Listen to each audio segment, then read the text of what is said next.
Hey, and welcome to the Apartment Building Investing Podcast. I am your host, Michael Blank. Today, I have a really exciting story because I have Jason Harris on the call. Now, you probably don't know Jason, but he just quit his job. His last day was 4 days ago.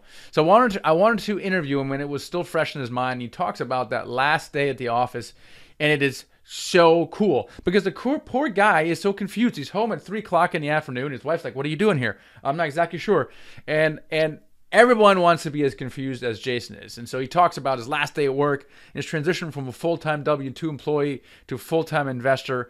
And then, of course, we ask him how he got started. And what I love about his story is that, man, when he got started, he was making $30,000 a year. He was like 23 years old. He had no money whatsoever. And magically, he got on this journey and now quit his job. So it's really awesome and inspiring story. So let's get right into it with Jason Harris. Here we go. Jason, welcome to the show.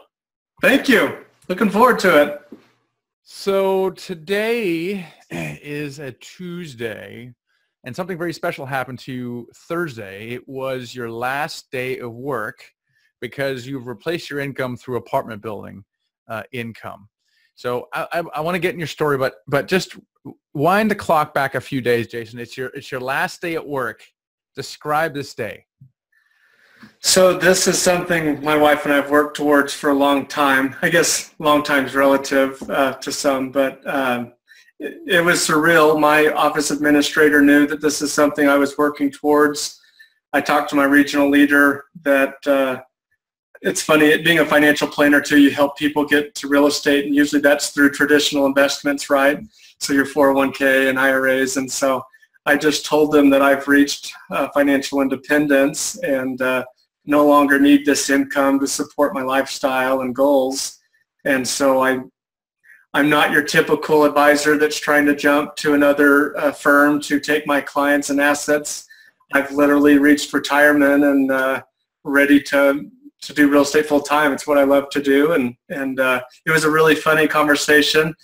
Thursday, when it was officially my last day, it's interesting that it was actually more scary. I've been planning and wanting this for a long time, but I recognize that when it actually happens, it's real. And so walking out of the office for the last time and coming home to the kids, it was funny that night. I was just thinking how I don't have a job to go to tomorrow. This is scary. You know, what am I going to do with my time? How am I going to continue? Because I think life's about progression. And so I don't want to just sit and do nothing at the house all day either. And so it's been scary and exciting. And I'm really happy and looking forward to the next chapter of my life. So, yeah, so you're in a bit of a state of confusion, perhaps. Yeah, I am. I think I am. So what are you going to do next? Well, my wife's a real estate broker, and we have a property management company, and I love investing in real estate. And so right now, recently, my time's been consumed with writing a book, actually, and doing some consulting for others who want to try to follow in our footsteps. And I think we did it very organically. It sounds like there's ways we could have done it a lot faster and smarter. But it's worked out very well for us, and we are loving sharing our ideas with others now. What's the reaction been of your friends and family? You know, those most close to us, I think we're kind of already in the know that we were doing okay financially and that this was something that I wanted to do. But it's funny, the mindset, it's a little scary. Like I talked to my dad, and he always depended on an employer to take care of him. And so when I told him the first time, there was a look on his face of real just fear, like scared for me because I'd no longer have consistent income from an employer to take care of me. But that was never my goal, and I never wanted to have an employer be who dictates how much I can make and providing for me. And so a lot of mixed emotions, people who think that I'm too young to be leaving a good career, because it was a good career. And I really enjoyed my time as a financial planner and learned a lot, and I'm grateful for where it's put me at today. But it's exciting. I'm really looking forward to it. So some of your coworkers, colleagues, right? I mean, how are they reacting? I mean, do they want what you want? Are they're like, no? I mean, what's their reaction? It's got to be weird for them as well. Well, it's weird because I'm in the financial investing world, right? And so our whole job is to help people get to retirement. And so I think it's those that are younger, I think, are like, how in the world did you do that? And they're putting money away into their retirement accounts and looking forward to a future income that they may derive from that. And so it makes no sense to them. And then I think it's more funny talking to the more seasoned financial planners and investors, because they're looking at me like, you're leaving before I am. How does that work? And I'm shocked how few financial advisors out there actually understand assets outside of securities within retirement accounts. And there's so many great tax benefits and strategies that can be used with real estate that not all other asset classes can give you. And so it's been a surprise to many, and I still don't think they understand. I'm interested to having more of those conversations with them in time. A lot of them are good friends, so I mean, it'll be fun to talk. So it's 3 o'clock Eastern. You're not normally home, but clearly you are home right now. What does that feel to you? What does your wife think of all this? Oh, I'm sure she's going to get tired of me. I don't know. She'll put me to work, I'm sure. It's funny because my kids are young. They're 3, 5, and 8, and they just turned 3, 5, and 8. And so we told them that Daddy no longer works. He's now doing real estate full time. And so my little girl, Kate, she's so sweet. She ran to her room and grabbed her piggy bank and gave me all of her money and said, here's something to help Dad now that you don't have a job anymore. And so I don't think it's yet set in, what that means and why we're able to do this, but it's really, really fun. And yeah, I'm real excited. Well, what's exciting about this, Jason, is that you don't have like thousands of units, right? And people think, oh my gosh, I need 1,500 units to retire. Let's talk a little bit more now that we got this out of the way. I mean, congratulations, first of all. I'm so excited for you. Thank you. Let's just, because people are like, now, okay, I want what Jason has. I want to be home at 3 o'clock in the afternoon, and I want to experience your temporary sense of confusion. How do I get there? So how did you get here? Start in the beginning. Yeah, 2010 is when we got started, and obviously many years before that of having the mindset to know that real estate was an avenue that we wanted to explore. And so when I met Carrie in 2009 is when we got married. Her grandpa actually had owned a few fourplexes and had told his grandkids and kids that he made more money in real estate than he did as a State Farm agent. And so my wife already knew she wanted to do real estate. She just thought she'd wait till she was 40 or 50 until she'd saved up 25%, and then she'd buy a property and then wait another 10 years and buy another, and that would be it. And we went to dinner with her parents when they wanted to go from a duplex to a fourplex, and I was this 24, 23-year-old eager kid that wanted to get involved and learn more and thought I could offer something. I had hardly any money, but I had sweat equity and drive. And so they were kind enough, probably felt empathy that I was the new husband taking care of their daughter and felt like, oh, we got to help this kid. But they were willing to entertain that. So I met with the agent and found out about FHA loans, and he thought I may make just enough in order to purchase our own property instead of partnering with them. And so through some due diligence, we barely made it work, and we bought a fourplex. So Carrie was 22, I was 24, and used the rent income to cover our mortgage. And that then allowed us to save roughly $700 to $1,000 a month.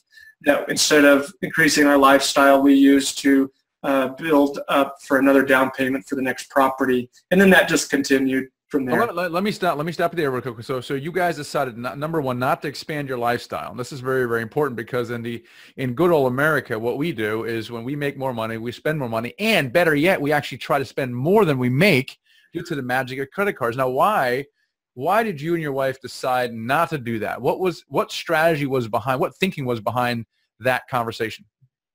Well, again, it's what happened before 2010 in my life. I saw my dad be laid off 2 different times during my teenage years in the tech bubble crisis and housing market crisis.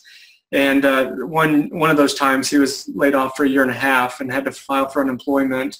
He had to tap into the equity in his home at the wrong time. He had to pull out his 401k and take all the taxes and penalties. And I saw the impact it had to us as a family. And so I wanted something more and something better. So there was some drive on my part that I was willing to sacrifice today for a better tomorrow. So Carrie knew that I was financially driven, and that was important to me. And she was right along with me. And so we were careful with our expenses. And so we knew that what we were doing actually was just as good as anyone else in our peer group.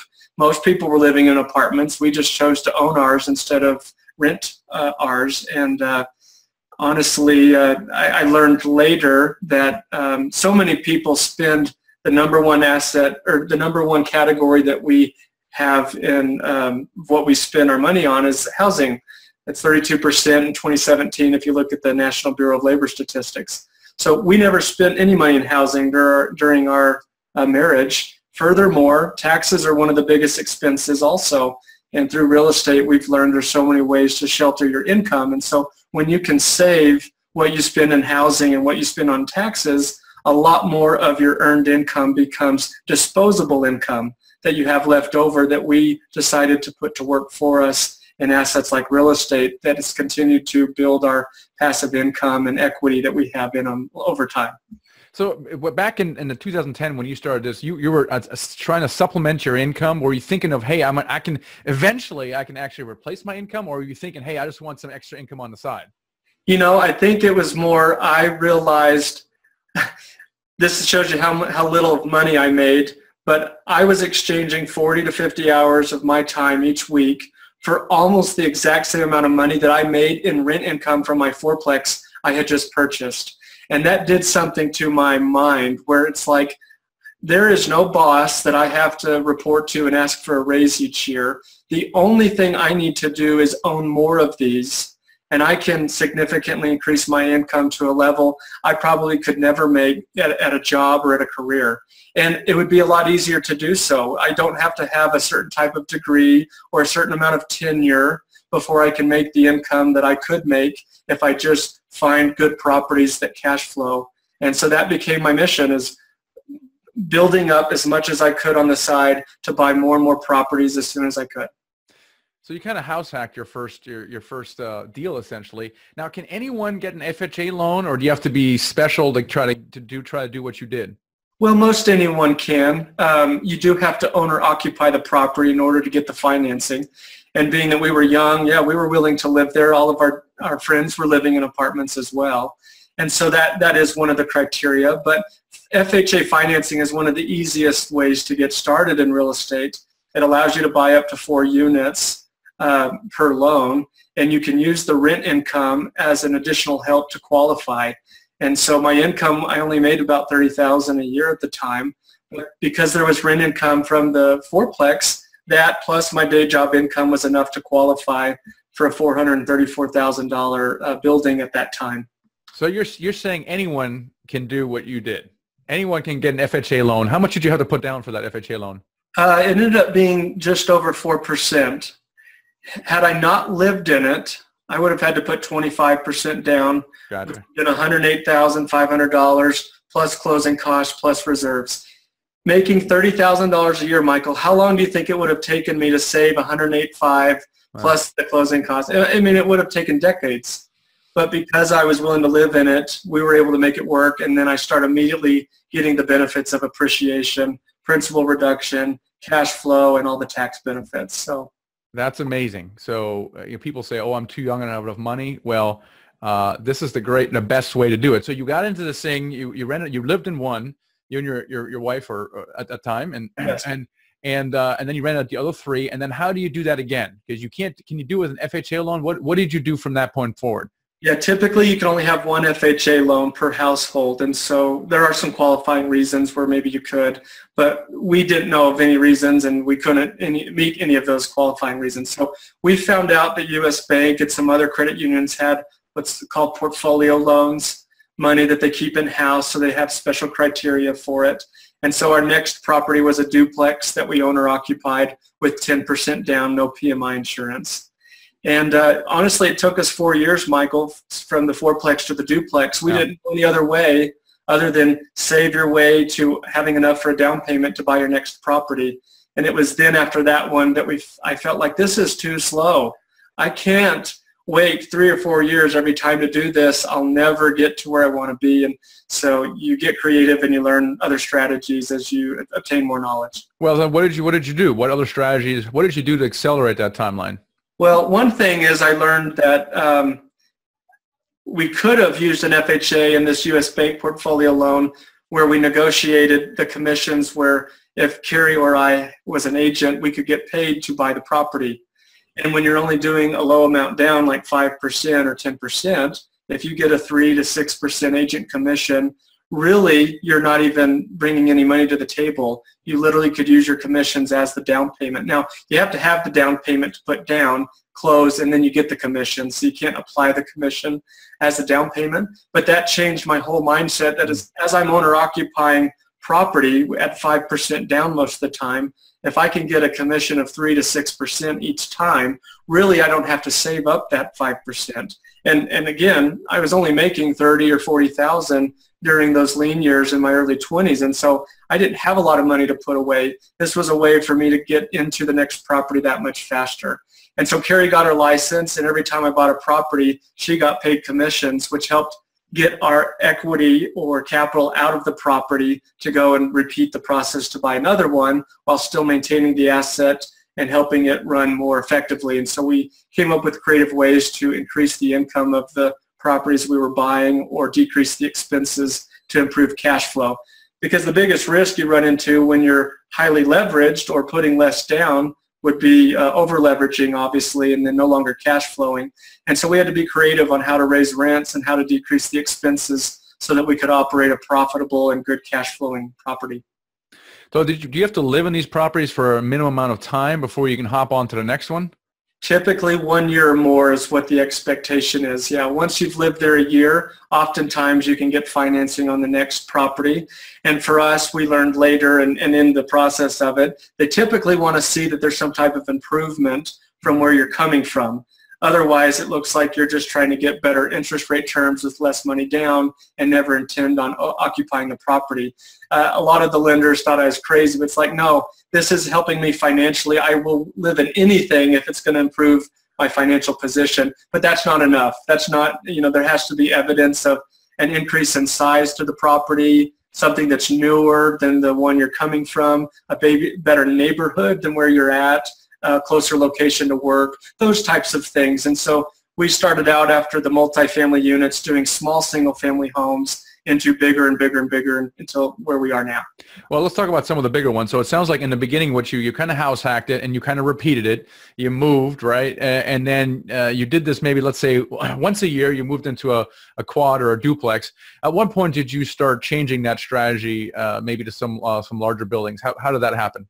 It's really at the point when I realized and learned there are other ways of just living in something, because moving really is hard on your family and it's just not fun. And we've made great friends along the way, but it's not something you want to do to your family, especially when they get older and start making friends and are in school. And so our kids are at an age now where we don't want to have to move them all the time. And so we're happy with where we are. But we learned in maybe 2015, so 4 or 5 years ago, ways that we could partner on deals where others could be the capital and we could be the means to running and managing the property.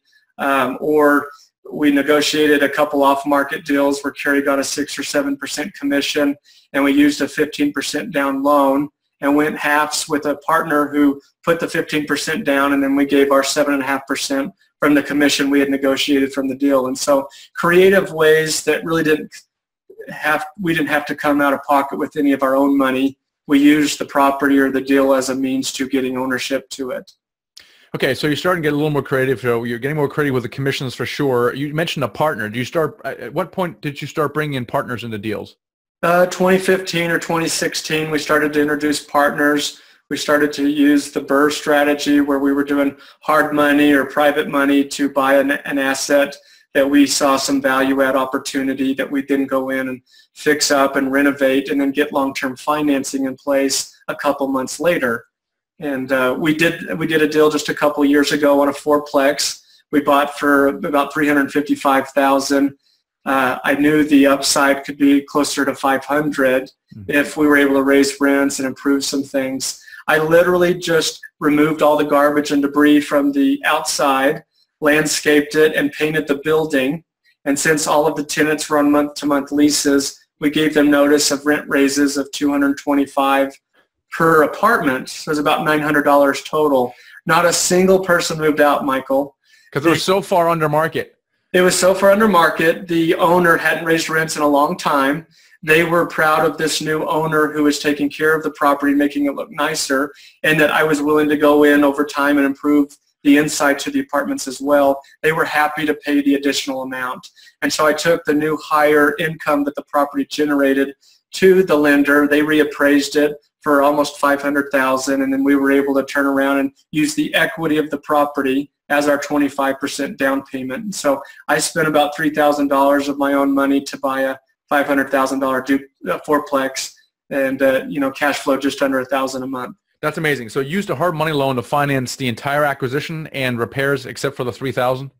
Correct. Yeah. Yeah. That is outstanding. That's outstanding. So you're house hacking away with an FHA loan, moving and getting another one, and then you're using hard money to kind of do this on a bit of little bit of larger stage. And my family didn't have to live in it. And your family didn't have to live it. That was a big departure in strategy, and it worked very well. So you found a great. I love that. You found any other kind of creative things that you did afterwards? Well, we've done seller financing too. Partnerships has helped quite a bit, using a portfolio loan where you could, instead of putting 25% down, do 10 or 15 and take the commission as half of the split. We've done that a few times. The BRRRR strategy where we use hard money. And then the other ones are seller financing. And we had a couple years ago a home that it had sat on the market for quite a while, and the seller wasn't getting the price that she wanted, and she was adamant to get the price. And so I gave her price, but with my terms. We only put 3% down, so $15,000 total. And for 15 months, she carried the note, but every payment I made went strictly to principal, except for a very small percentage. And so every single month, I took the rent income from the property to then give back to her, which then reduced the loan balance. And so when I went to get the financing about 15 months later, the property was worth $560, and my loan was about $420. And so again, there was 25% equity when I needed to go get the loan on it, and they used the equity as my down payment once again. So great seller financing strategies that are available as well. Yeah, that's very clever. Now, is it possible that you could have quit your job a bit earlier than last week? I probably about 3 years ago I started to think about it, but I think it was scary. The idea of leaving consistent income is really scary, and I did enjoy what I did, just don't enjoy it as much as I do the real estate investing. There came a time where my licenses restricted everything that I wanted to do, and so I had to make a decision if I wanted to keep this career and keep doing real estate on the side, or just move all in with real estate, and that I really enjoyed it. So I probably could have, but I'm kind of glad. I've gained a lot of experience as an advisor. I think often when I negotiate too, being a fiduciary has helped, where I care a lot about the seller's perspective and try to offer recommendations to minimize the taxes on their side, or give them ideas for what they could do with the capital thereafter, and knowing about different assets as a financial advisor has been helpful. And so I think it's helped, and now I'm grateful for what I learned. I'm going to take it and do more with it. Yeah, that's awesome. So what's your advice to someone who's trying to transition from a full-time W-2 job to full-time investor? Know your numbers well, and make sure that it's truly passive income, net of all expenses, that you feel comfortable taking from your portfolio, from your business. I love investing. I want every month to progress on what my overall net worth is, whether that's my real estate or whether it's my retirement accounts or all of the above. If you're going to start living off of the income from it, you're going to see a setback that you have to make up in one way or another if you want to continue to progress. And so knowing your numbers well, I think, is one important piece. Second, I would say is if you're dependent upon your W-2 job for financing, you need to be careful, because when you walk away and lose your W-2 income, banks want stability, and W-2 is something that they can source and see history from. And now if you're only using 1099 income or passive income from real estate, you may run into some more difficulties for proving income that's enough to qualify from a debt-to-income perspective. And so I'd be careful of that too, and maybe talk with an underwriter or loan officer who can make sure that if you're using those techniques, that losing the W-2 income won't compromise your ability to continue to finance other deals. That's great advice. Is there anything that you could have done to possibly accelerate your timeline? I could have gone to Michael Blank's conferences and learned other ways to do it sooner and faster. You know, I could have thought bigger perhaps and done bigger deals. I think there was a little bit of, I think I've proven myself to be very good at analyzing the deals, but I've mainly stayed in the 2 to 20 units or lower. And we've done a handful of those, you know, that are more in the 10 or 20 range. But I think we certainly had the skill set and knowledge and know-how to tackle an 80 or 100 or bigger apartment complex that I could have pulled money and done something sooner that certainly could have helped accelerate. Had you considered raising money from others, syndicating at all? I have for a while, Michael, but because of my licenses, I can't and couldn't. Mm-hmm. And part of working for Edward Jones was selling away from so I couldn't, and I didn't do that. But now, not having those licenses and no longer being restricted to that, it's certainly something that we'd love to do. That's certainly an argument for possibly quitting your job earlier that would have done that. But now you're full time, right? And now you can actually focus on this and on this full time and really move it forward. So what are your plans for the next year or so? Well, we kind of already had a side business. Carrie's a broker. We have a management company in the brokerage, but a lot of people love my insights as a financial advisor and real estate investor. And so a lot of people use Carrie and I for consulting to assess their financial situation and how they can improve what they're doing currently and in the future and create a strategy. So that's partly what I'm doing, but that's more almost a filter to see who's an accredited investor who may be interested in the bigger projects that we want to do now with syndication and some bigger apartment complexes. You have an interesting perspective because you're obviously a syndicator and entrepreneur yourself, but your clients are not, right? These are accredited investors of some sort. So let's speak to the passive investor for a moment, who, by the way, they want the same thing that you want. They want to get out of their job. They want to get out of their, their dentist practice or their partnership of some sort. And most people are thinking, stock market, right? Because that's what the financial advisors advise them to. What if you were to speak to them, what would you tell people about, hey, I have some money to invest, and yes, there's a stock market, but there's these other things as well. What should the passive investor be thinking about where they might want to invest? Yeah, that's great. And there's lots of things I guess I could say about that. First off, at least in my approach of how I've built our portfolio, every new financed property more that you have, additional reserve requirements are needed in order to get another financed property. And so I didn't want to have all my eggs in real estate either. I did want to have reserves and assets elsewhere, but I also didn't want to have hundreds and hundreds of thousands of dollars sitting in savings or checking, earning minimal interest, if any.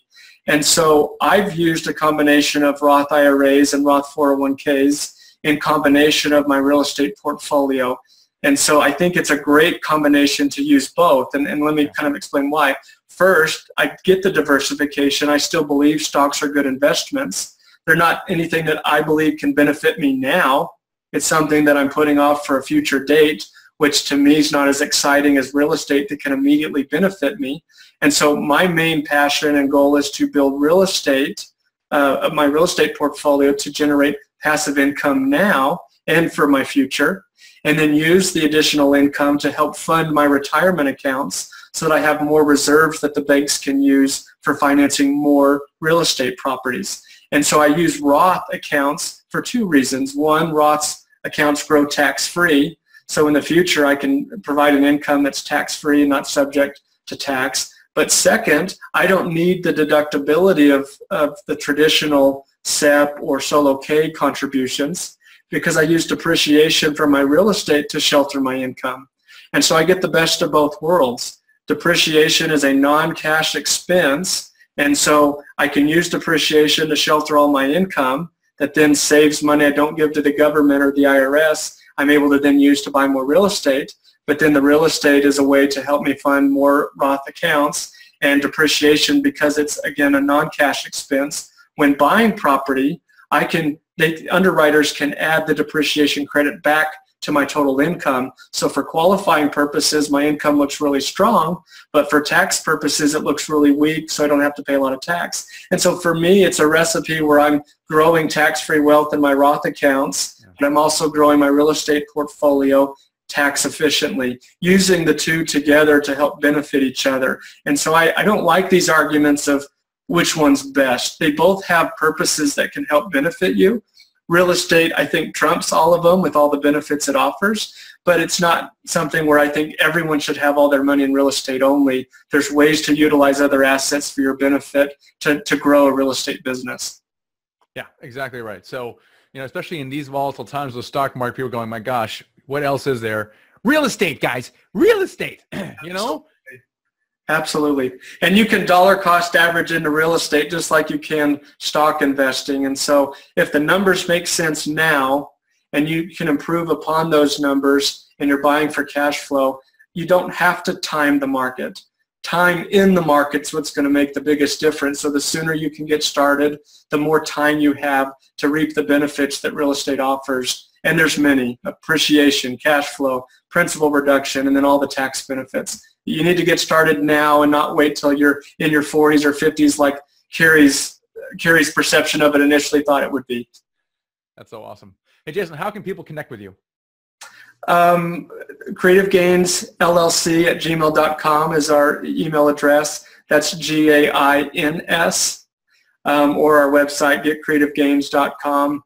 Our office manager's Lisa Turner, 801-362-0784. Hey, Jason, this is great. I'm so glad I caught you days after your last day on the job. So thank you so much for coming on the show, and so awesome. Congratulations. So excited for the future, and I'm excited to read your book. Thank you, Michael. If I remember correctly, when I interviewed Keith Weinhold in Get Rich Education, he too house hacked a duplex, a quad. It was a quad with an FHA loan up in Alaska. And if I also remember correctly, Tyler Sheff, now a real estate investor and podcaster and author, also did the same exact thing. So there is really no excuse for anyone to not get into this game, because an FHA loan is 3% down, 5%. But you have to make the right choices. And so Jason and his wife decided to not increase their spending with the income, but to continue investing in that business. And he admitted freely, if he had discovered syndication or raising money, he would have been able to accelerate it. But even if he didn't, it took him 7 years with little tiny quads and duplexes to get to where he is today. And he probably could have quit 3 years ago. And that is really, really exciting that you're able to do that. So even with small deals, even with not even raising money, it's just so powerful. And the other message also, which I really love his perspective as a financial advisor, because there's a lot of you guys out there who have some money in the stock market and you're not sure. You're like, my gosh, the stock market's down, mostly down, it's up. I don't know where it's going. What's 2019 gonna bring? And you're really scratching your head. And you should be scratching your head, because the volatility in the stock market is really scary, especially if you're a little closer to retirement. But even if you're not, you're like, man, I want to do some consistent planning here. Where can I put my money to kind of smooth out the curve a little bit? And it's not that you should take all your money out of the stock market. It's that you should look at alternative investments. And this is why multifamily investing is the most exciting thing out there, because the returns you're getting are much less volatile. They're above average, above the stock market. And number two, the risk profile of multifamily is substantially better than any other asset class, including the stock market. For example, 2008 and the Great Recession, single-family house residential default rate for Fannie and Freddie-backed loans was 4%.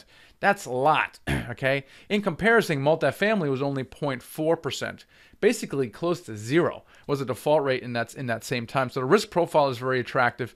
And then Jason mentioned some of these tax advantages with the depreciation. That the tax law allows you to depreciate the value of a building over a period of years, and it's actually a phantom expense. And now what we do for our properties, we do a cost segregation analysis, which allows you to accelerate that and depreciate more. So let's say you're a passive investor, you invest $100,000, and let's say you get a 10% cash on cash return on $10,000 per year. Because of the cost segregation and the accelerated depreciation, you're not even showing a taxable income on your K1. You're actually showing a taxable loss. So you're not paying any taxes on that gain, which in the stock market, everybody knows you're paying at least short-term capital gains or long-term capital gains. Well, with multifamily real estate, you don't even have that. And if you can't use the passive losses, you can carry them forward as well. So it's really, really unusual combination. And this is why I encourage every one of you guys who has some money in the stock market and you're scratching ahead to look at multifamily syndication. So if you're interested, you can go to themichaelblanc.com/invest. And you can register with our investor portal, and we'll get to know each other a little bit more, and then we can show you some opportunities that we have. And it's just a fabulous way to kind of diversify your assets. And the more you get into it, the more you will take out of the stock market. Trust me on that. But for now, just look into it. It's just so powerful, and I'm just really, really excited about that. So themichaelblanc.com/invest. All right, guys, that's all I have for you guys. I hope you were inspired by Jason. I certainly was. These are the most popular podcast episodes because it shows how everyone can actually quit their job with real estate. And that's why I wrote this book, Financial Freedom with Real Estate Investing, this yellow book. Still a bestseller on Amazon right now. I highly encourage you guys, buy and read this book. And it really shows you the blueprint to quitting your job in 3 to 5 years with syndicating. And in fact, the case studies I have in there, it all takes them 1 to 2 years. It's very, very powerful. And so I encourage you guys to look into it. Appreciate it. Thanks so much for watching, listening. Catch you guys in the next episode. All right. I hope you enjoyed that. Now, as the next step, download this ebook right here. Okay. When you've downloaded that, make sure you also subscribe to my YouTube channel, because then you can get all of the videos that I release as soon as I release. So make sure you subscribe to the YouTube channel right now. Click on that right now. And then also make sure that this is the next best video to watch is this one right here. So hope you enjoyed that. I'll catch you next time.